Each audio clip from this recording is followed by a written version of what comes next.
Hi hello എൻ്റെ എല്ലാ കൂട്ടുകാർക്കും എൻ്റെ ഒരു പുതിയ വ്ളോഗിലേക്ക് സ്വാഗതം. നിങ്ങളീ കാണുന്ന പോലെ ഞാൻ നല്ലൊരു സന്തോഷത്തിലാണ്. ഞാൻ എൻ്റെ വീട്ടിലെത്തി. ഇസ്രായേൽ ജീവിതം 7 വർഷത്തിൻ്റെ ഇസ്രായേൽ ജീവിതമൊക്കെ അവസാനിപ്പിച്ച് ഞാൻ നാട്ടിലേക്ക് എത്തിയിരിക്കുകയാണ്. ഇനി നാട്ടിൽ തന്നെയായിരിക്കും. അപ്പോൾ കൂടുതൽ പുതിയ വീഡിയോസൊക്കെ ഇടണമെന്ന് ആഗ്രഹമുണ്ട്. എന്നെ സപ്പോർട്ട് ചെയ്യുമെന്ന് ഞാൻ പ്രതീക്ഷിക്കുന്നു. അപ്പം ഇന്നത്തെ ഒരു വീഡിയോ എന്ന് പറയുന്നത് കോഴിക്കോട്ടിലേക്ക് എന്നെ രാവിലെ പോന്നു. ഞാനങ്ങനെ കാര്യങ്ങളൊന്നും നോക്കാൻ തുടങ്ങിയിട്ടില്ല സത്യം പറഞ്ഞാൽ. ഞാൻ നാട്ടിലെത്തിയിട്ട് 2 ആഴ്ചയായി. ഞാൻ കുറച്ച് വീക്കൊക്കെ ആയിരുന്നു നാട്ടിലെത്തി കഴിഞ്ഞപ്പം. അതുകൊണ്ട് വീഡിയോസൊക്കെ ഇടാനും ഞാൻ ലേറ്റായിപ്പോയി. അപ്പം ഇന്ന് ഇപ്പോൾ കുറച്ച് 2-3 ദിവസമായിട്ട് പിള്ളേർക്ക് ക്ലാസ്സൊന്നും ഇല്ലല്ലോ. ഭയങ്കര മഴയല്ലേ. എല്ലാവരും സേഫായിട്ട് ഇരിക്കുന്നു വിചാരിക്കുന്നു. എല്ലാവരും സേഫായിട്ട് ഇരിക്കുക. ഞങ്ങൾക്കും കുഴപ്പമൊന്നുമില്ല. നല്ല മഴയുണ്ട്, പക്ഷെ ഇവിടെ സേഫാണ്. അപ്പം ഇന്നിപ്പോൾ ഞാനും ഹസ്ബൻഡിൻ്റെ കൂടെ ഒന്ന് കോഴിക്കോട്ടിലേക്ക് ഇറങ്ങിയതാണ്. അപ്പോൾ ഇതുങ്ങളുടെ റുട്ടീനൊക്കെ ഒന്ന് കാണാമല്ലോ. ഇനി മുന്നോട്ട് എനിക്കും ചെയ്യണമല്ലോ. അപ്പം രാവിലെ ഇവർക്ക് എണീറ്റ് വരുമ്പോഴേ ഇന്ന് കുറച്ച് ലേറ്റായി. കുറച്ച് നല്ലോണം ലേറ്റായിട്ടാണ് ഞങ്ങൾ എണീറ്റത് മഴ കാരണം. അപ്പോൾ രാവിലെ എണീറ്റ് വന്നപ്പോൾ തന്നെ ഇവർക്ക് മുട്ടത്തീറ്റ കൊടുത്തു. അപ്പം നമ്മൾ ഇന്ന് രാവിലെ എണീറ്റ് വരുമ്പം ഒരു 10-14 മുട്ട. നമുക്ക് 25 കോഴി ഉണ്ടായിരുന്നു. പൂവനടക്കം 26 പേരായിരുന്നു. അതിലൊരു ദിവസം ഞാൻ പറഞ്ഞില്ല, ഇവരിങ്ങനെ ഒന്ന് അഴിച്ചു വിട്ട് നോക്കിയതാണ്. അപ്പോൾ ഒരു പട്ടി വന്ന് ഒരു കോഴീനെ പിടിച്ചു. അത് കഴിഞ്ഞ് പിന്നെ നമ്മൾ ആരും കോഴീനെ അഴിച്ചു വിടാറില്ല പേടിച്ചിട്ട്. അപ്പോൾ ഈ കോഴിക്കൂടി തന്നെ അവർ നിൽക്കട്ടെ, അതാണല്ലോ സേഫ്. സത്യം പറഞ്ഞാൽ അഴിച്ചു വിടണമെന്ന് ആഗ്രഹമുണ്ട്, പക്ഷേ നമ്മൾ ചുറ്റിനും നിൽക്കണം. കുറേ 10-25 കോഴി ഉള്ളത് കൊണ്ട് അതുങ്ങളുടെ എണ്ണുമ്പോൾ തന്നെ തെറ്റിപ്പോകും സത്യം പറഞ്ഞാൽ. കാരണം അങ്ങോട്ടും ഇങ്ങോട്ടേക്ക് നിങ്ങൾ ചകഞ്ഞ് പോകുമ്പോൾ വല്ല പട്ടി പിടിക്കുമോ എന്നുള്ള ടെൻഷനാണ്. ഇപ്പോൾ ഒന്ന് പിടിച്ചു കഴിഞ്ഞപ്പം അപ്പോൾ ഞങ്ങൾ ഇനിയൊരു പരീക്ഷണം വേണ്ടാന്ന് വിചാരിച്ചിട്ട് ഞങ്ങളിപ്പം കോഴികളെ അഴിച്ച് വിടാറില്ല സത്യം പറഞ്ഞാൽ. അപ്പോൾ അവർക്ക് രാവിലത്തെ അവരുടെ മുട്ടത്തീറ്റയെല്ലാം കൊടുക്കും. അത് നിങ്ങളോട് ഞാൻ പറഞ്ഞ പോലെ തന്നെ നമുക്കൊരു ഈ ഒരു ബക്കറ്റ് ഉണ്ട്. ആ ബക്കറ്റിനനുസരിച്ച് നമ്മൾ കൊടുക്കുന്നത് ഒരു കോഴിക്ക് 100 ഗ്രാം എന്ന രീതിക്കാണ് നമ്മളിപ്പോൾ കൊടുക്കുന്നത്. അതിന് ഒരു മാറ്റവും ഇല്ലാണ്ട് കൊടുക്കുന്നുണ്ട്. ആ അളവിൽ തന്നെയാണ് നമ്മൾ കൊടുത്തുകൊണ്ടിരിക്കുന്നത്. അങ്ങനെ രാവിലെ നമ്മൾ ഈ മുട്ടയെല്ലാം പെറുക്കിക്കൊണ്ട് വന്ന് പിന്നെ അവരുടെ രാവിലത്തെ തീറ്റ കഴിഞ്ഞു. നമ്മളിപ്പോൾ മുട്ട എല്ലാം തന്നെ പുറത്ത് കൊടുക്കാറാണ്. നമുക്ക് 8 രൂപ നിരക്കിലാണ് നമ്മൾ പുറത്ത് കൊടുക്കുന്നത്. അപ്പം ഇന്ന് കൊടുക്കാനുള്ള മുട്ടയാണ് അത് പാക്ക് ചെയ്ത് വെച്ചിരിക്കുന്നത്.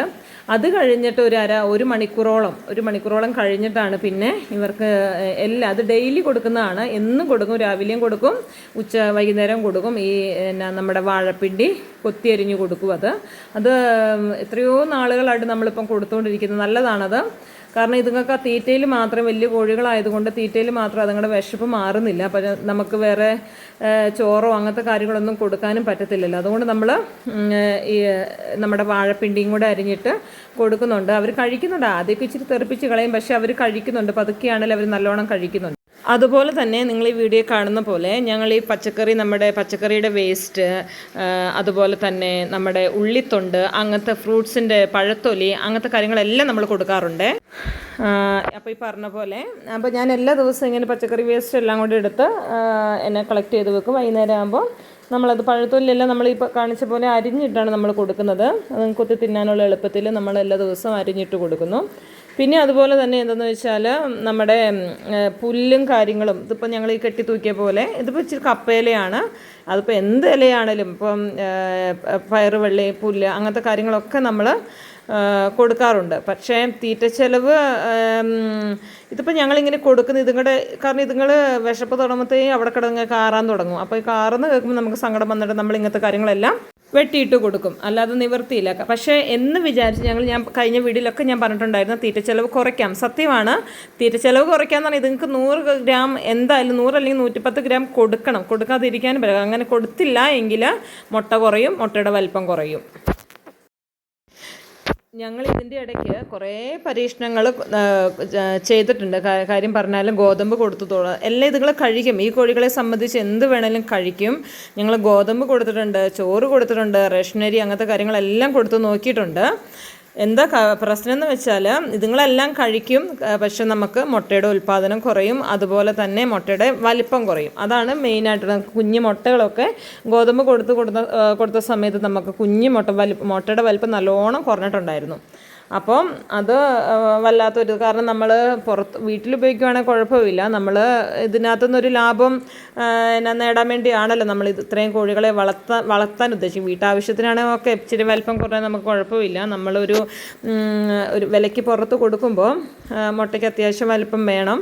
അതുകൊണ്ട് പിന്നെ ഞങ്ങളത് നിർത്തി. ഞങ്ങളിപ്പോൾ 100 ഗ്രാം തീറ്റ കൊടുത്തിട്ട് അതിൻ്റെ കൂടെ തന്നെ ഇങ്ങനത്തെ കാര്യങ്ങളൊക്കെയാണ് ഇപ്പോൾ സാധാരണ ചെയ്യാറുള്ളത്.